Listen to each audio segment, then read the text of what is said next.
Welcome to Be Your Own Hero podcast, where we will discover that we can be our own heroes in our lives and that we don't have to always look outside for a mentor and for a hero in somebody else. I'm not saying that's a bad thing to do, but I'm saying that sometimes it might be better to realize that you can be your own hero in your life, because sometimes it's hard to find somebody else who can fulfill that role.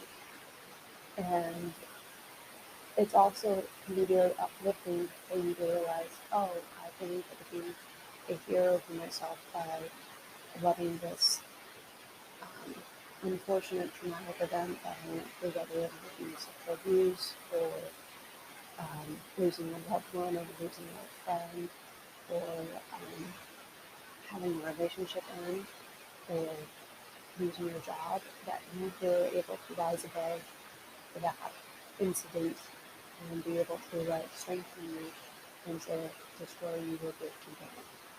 And, speaking from personal experience, I've definitely have had some of those experiences in my life. And I have chosen to let them strengthen me. And yes, there have been times where they've broken me down and made it harder for me to live because I've been depressed or I've been more anxious or nervous because of them. But ultimately, I didn't let myself as well in that state of being broken down for a very long time. And I got myself back up by going to therapy and by surrounding myself with very supportive friends and family and those that were able to help me guide me through that journey. And so today's episode will be about the general view of personal things that I've gone through that I consider I've been a hero in my life. And then the next episode will be going into more detail of some of those events and breaking them down into how they have affected and changed my life, and how they have impacted me more today than how they impacted me when I first disclosed about them and when I was first healing from them. Healing was an ongoing process, it doesn't end, unfortunately. And I think that's actually definitely in disguise, because in order to heal and let go of something completely, you're going to be living in pain your entire life. And that's something that really hard. Oh, and also I will want to interview others who have gone through similar experiences, like I mentioned in the beginning of this introduction. So please email me if you want to be interviewed, and you can go into your experience as much as you are comfortable with, and being able to share what you're comfortable with. Because I know sometimes things can be really personal and it can be hard to open about them. So I will leave my email in the podcast description for you if you are interested. Hello, so today's podcast will be about NLD and feeling empty or lonely. Do you ever feel lonely or empty inside because you must keep trying so hard to appear normal in society due to learning challenges in your life? I have recently felt this way because all of my friends are already in relationships with significant others and are married now. I am happy for my friends that this is true for them, but they have had an easier time with relationships than I have because they are neurotypical. I have had and continue to be careful when I interact with others about how my voice sounds, what I say, my body language, and my facial expressions. Here are some articles about NLD and loneliness and how it affects adults with NLD and their parents. First article is from the NLD Project and is titled Scripted Social Interactions by Nora, who is an inspiring writer with NLD. Quote, one time I was talking in therapy about how whenever I feel lonely, I imagine talking to someone and the conversation going perfectly. I have an idealized version of how the relationships in my mind of, of every kind. Sorry, let me restart that sentence. I have an idealized version of how the relationships in my life of every kind should turn out and replay imaginary scenes of successful social interactions in my head as a source of comfort. End quote.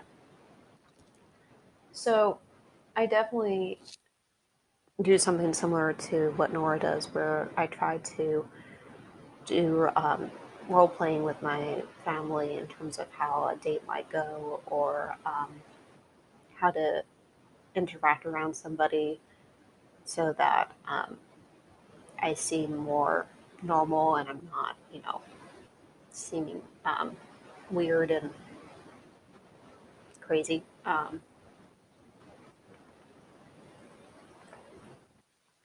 Which I'm not weird or crazy, but at least not in the bad way. But I've definitely tried to make sure that I am staying on topic with the conversation, not talking about one topic for too long, and um, you know, stuff like that. And it's hard to do that constantly and feel like you're not, I don't know, like it takes so much work. And I can see why she would um, try to imagine a conversation going well with somebody when she feels lonely, because that can take away your loneliness feeling, because then you realize, oh, I'm actually am able to talk with people because I've worked better on my challenges with nonverbal things and social cues. So the next article is from Psychology Today and is titled Nobody Told Me by Sierra Rivers. Excuse me. Can you truly know what to expect when you're expecting? Is her question. Quote, I never imagined sitting on the sidelines at a soccer game separate from the other parents because, in quotes, my kid didn't follow the rules. I never imagined every person in my life telling me I was a bad parent when Indigo had his tantrums. I never imagined switching daycares every few months because none of them could handle my child's high energy levels and social deficits. I was not prepared for the struggles that accompany raising a child with nonverbal learning disability, or NLD. Having a different child to me meant having the artsy kid or extreme sports kid or even an Albert Einstein kid. Different was supposed to mean the kid no one wants to invite to birthday parties, end quote. So for Sierra, she wasn't really expecting to have um, a kid with a learning disability. And I don't think anybody does. Um, you're there's really no way you can be prepared for that unless you have been around uh, children that have learning disabilities or are neurodivergent. Like if you work with them, or if you have had, a child before that had it that was neurodivergent, and then you have another one that's neurodivergent. That's what I mean by that. Um, but I definitely can empathize with Sierra in terms of um, my mom didn't prepare for, didn't expect me to be neurodivergent, and she didn't know that she would have to constantly be helping me um, through school or through my social life, and that I wouldn't have that many friends because of being different, and because of excuse me, because of having to work so hard to just appear to be normal. And I don't always like doing that because it makes me feel even more alone sometimes, because it's like I want to just be me. And um, it's hard to do that. Um, sorry that it's hard for me to kind of do this episode because of my head. It's been hurt. I've been having migraine for almost a month now, and been a little depressed because of um, dating, online dating not going well, and feeling like even if I try to not text the person so much, I mean the guy, and um, do the social norms that are accepted, it still doesn't work out. It's like, damn it, why do some guys, I know not all men do this, but they sometimes treat women like garbage. Um, and this does relate to being lonely, because if you aren't treated nicely by other people, then you feel better by yourself, because you're the only one who doesn't usually treat. I don't treat myself like garbage. Sometimes I'm critical of myself, but that's different. Um, I try to have good self talk and be able to um, know that I am beautiful and that I love myself and that I can treat myself well. Um, but, anyways, the next article is titled How I Pushed Through the Lonely Moments as an Athlete with Nonverbal Learning Disability by Eileen Herzog.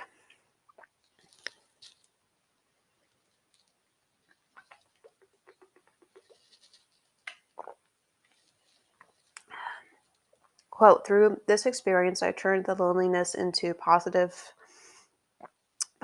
and I learned the great thing about running is all about doing your best. My mom, who was an avid runner, and my coach, Jim Adams, said that to me often, although I never believed it until I received the sportsmanship award for the second time.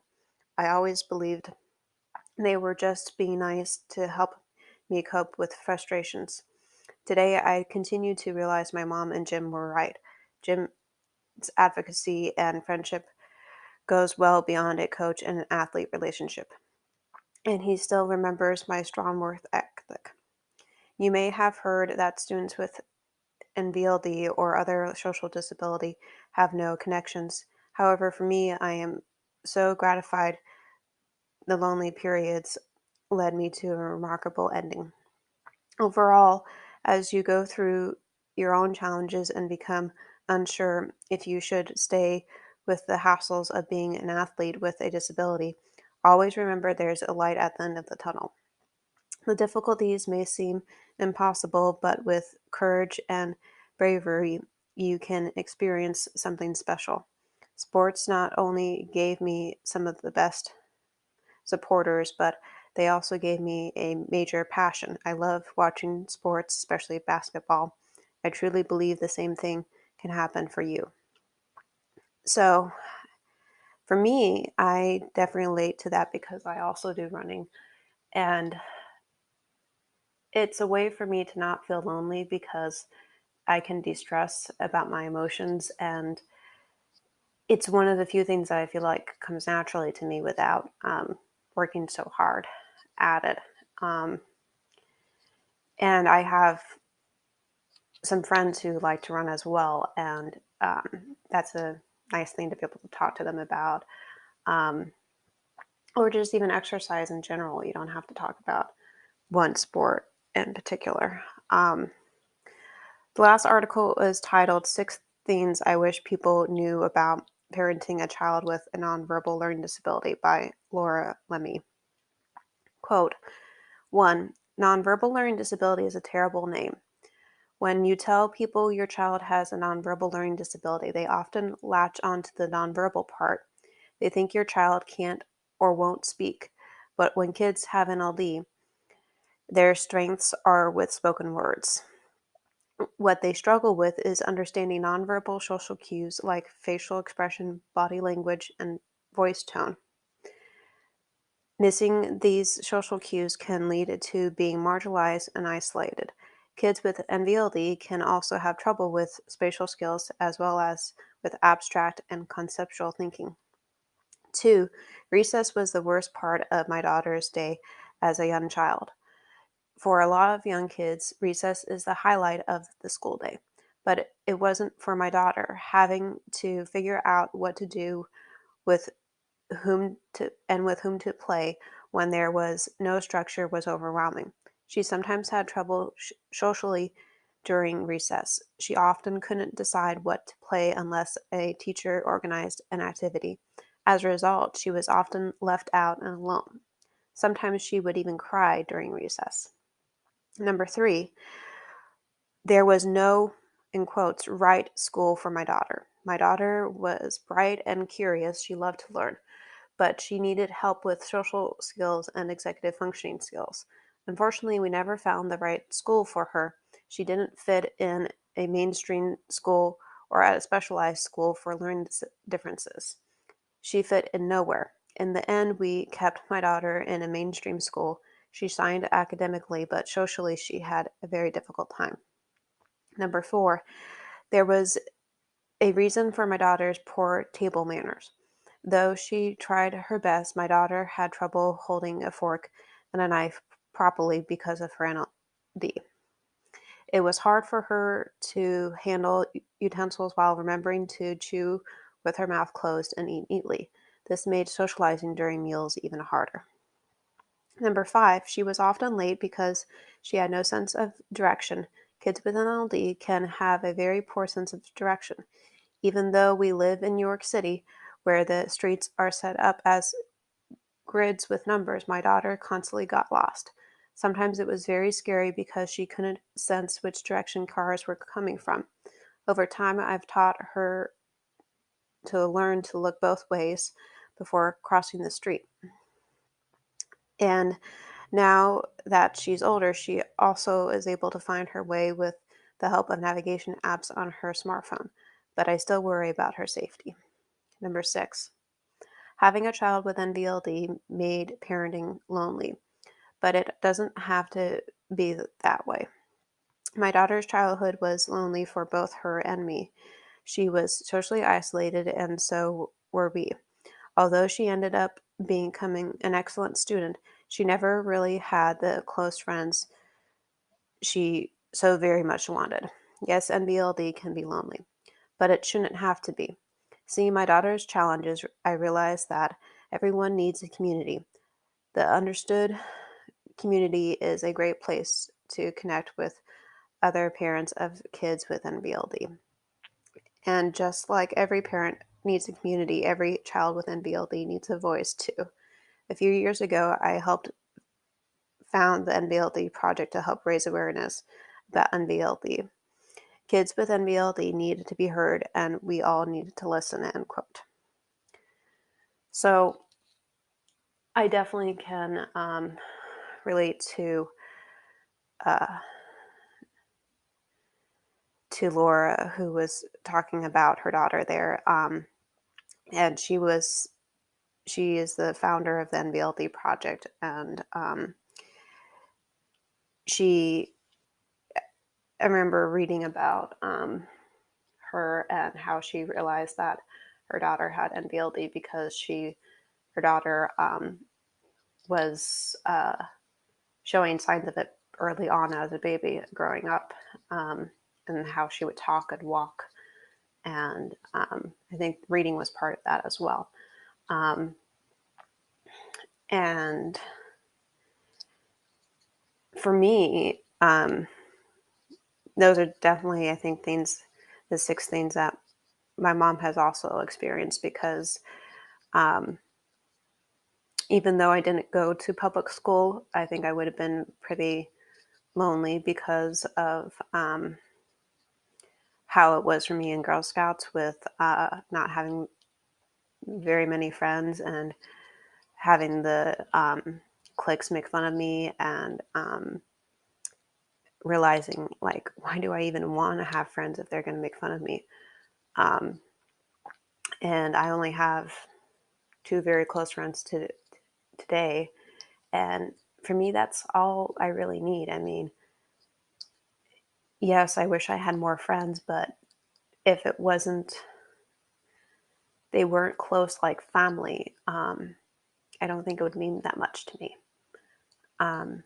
So I hope that you were able to get some insights out of this episode, and that you can remember even neurodivergence, and I know neurotypicals feel lonely too, but I think for neurodivergent, it's a different kind of loneliness because they're trying to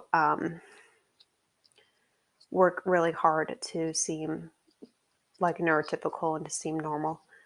And that can get very tiring and can make them feel even more lonely because of feeling isolated because of having NLD and or autism or Asperger's or ADHD, because they're, unless you have a friend who is neurodivergent and can empathize with you, it's very hard for anybody to know exactly what you live through and go with unless they do a lot of research, and then they can try to imagine what it's like.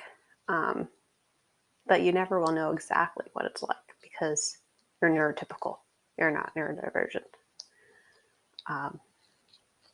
Yeah. Thank you for listening. I hope you were able to get some insight and some lessons and messages out of this first episode of Shero, Be Your Own Hero.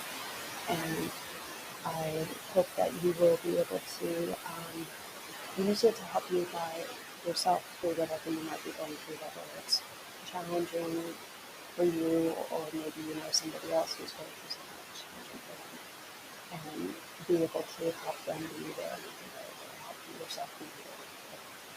And I look forward to chatting with you next Saturday again about how you can be your own hero.